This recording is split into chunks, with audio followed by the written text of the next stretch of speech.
कभी सोचा है, एक ही मार्केट में कुछ कंपनियां रॉकेट की तरह ऊपर क्यों जाती हैं और कुछ बिल्कुल धीरे धीरे आगे बढ़ती हैं?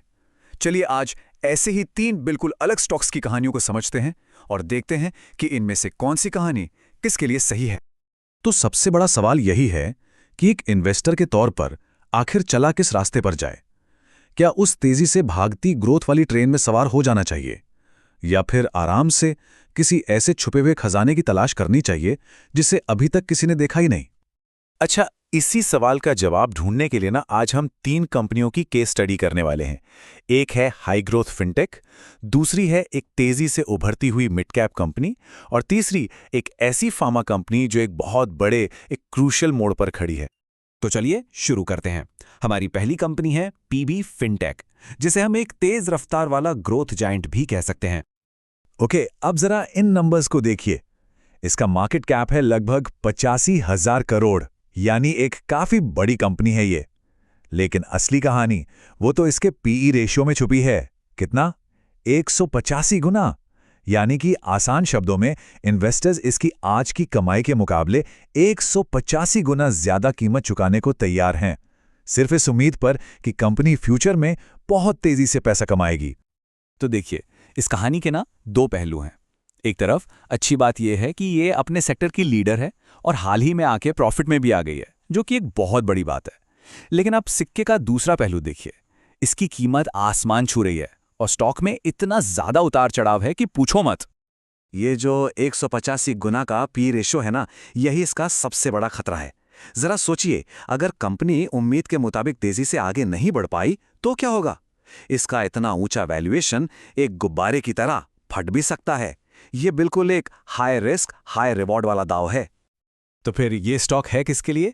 देखिए, ये उन इन्वेस्टर्स के लिए है जो थोड़ा सा रिस्क लेने से नहीं डरते, जो ग्रोथ के पीछे जाना चाहते हैं और मार्केट के उतार चढ़ाव से नहीं घबराते। लेकिन अगर किसी को सेफ इन्वेस्टमेंट पसंद है तो शायद इससे दूर रहना ही अक्लमंदी होगी।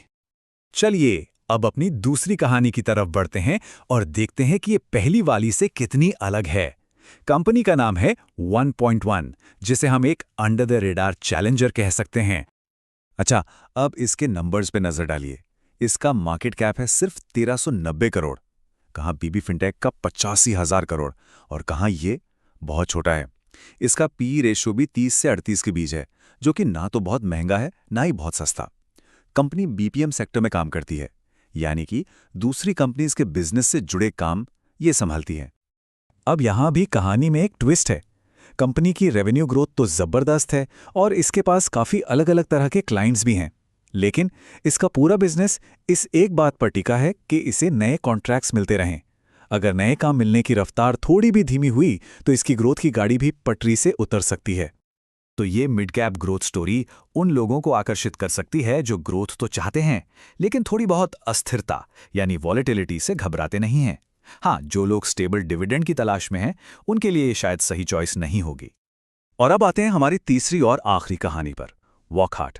ये एक हाई स्टेक्स इनोवेटर है, यानी एक ऐसा खिलाड़ी जिसने एक बहुत बड़ा और काफी जोखिम भरा दांव खेला है। वॉकहार्ट की कहानी एक बहुत बड़े बदलाव की कहानी है। ये कंपनी अब सस्ती जेनरिक दवाइयां बनाने से हटकर नई और पावरफुल एंटीबायोटिक्स बनाने पर दांव लगा रही है। और सबसे बड़ी बात यह है कि हाल ही में इसकी एक नई दवा ज़ाइनिक्स को अमेरिका की सबसे बड़ी रेगुलेटरी संस्था यूएस एफडीए ने रिव्यू के लिए एक्सेप्ट कर लिया है। और ये किसी भी फार्मा कंपनी के लिए एक बहुत बड़ी खबर होती है। यहाँ पर रिस्क और रिवॉर्ड दोनों ही बहुत बड़े हैं। अगर इसकी नई दवाइयाँ सफल हो जाती हैं तो कंपनी की किस्मत ही पलट सकती है। लेकिन फार्मा सेक्टर में रेगुलेटरी रिस्क हमेशा सर पर मंडराता रहता है। एक भी नाकामी या थोड़ी सी भी देरी कंपनी को बहुत पीछे धकेल सकती है। जरा इस नंबर को देखिए, 758 रुपए। ये सिर्फ एक साल में इस स्टॉक की कीमत में आया उतार चढ़ाव है।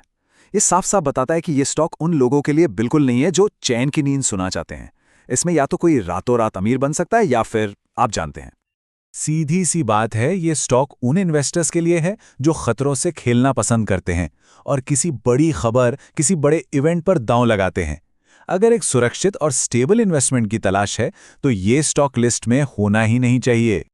तो ठीक है, हमने तीन अलग अलग कहानियां सुन लीं, पर इन सब से हमें सीखना क्या चाहिए?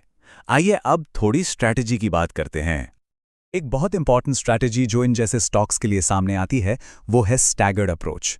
यानी एक साथ सारा पैसा मत लगाइए, खासकर ऐसे अस्थिर स्टॉक्स में। इसके बजाय समय के साथ धीरे धीरे खरीदारी कीजिए। इससे क्या होता है, एंट्री प्राइस एवरेज हो जाता है और कीमत में अचानक आने वाली गिरावट का रिस्क काफी कम हो जाता है। तो आज की सीख क्या है? देखिए, हाई ग्रोथ का मतलब अक्सर होता है महंगी कीमत और ज्यादा रिस्क। मिड कैप्स में ग्रोथ के मौके मिल सकते हैं, लेकिन उन पर कड़ी नजर रखनी पड़ती है। और जो टर्न अराउंड वाली कहानियां होती हैं, वो तो पूरी तरह से स्पेसिफिक खबरों पर चलती हैं। इसलिए समझदारी इसी में है कि ऐसे स्टॉक्स को पोर्टफोलियो का कोर हिस्सा ना बनाकर एक छोटा सैटेलाइट पोजीशन के तौर पर देखा जाए। तो आखिर में सवाल यही बचता है, ग्रोथ की रफ्तार, मिड कैप की संभावना या फिर एक जोखिम भरा दाव? इन 3 कहानियों में से कौन सी कहानी किसी के पोर्टफोलियो में फिट बैठती है? इसका जवाब हर इन्वेस्टर को अपने लिए खुद ढूंढना होगा।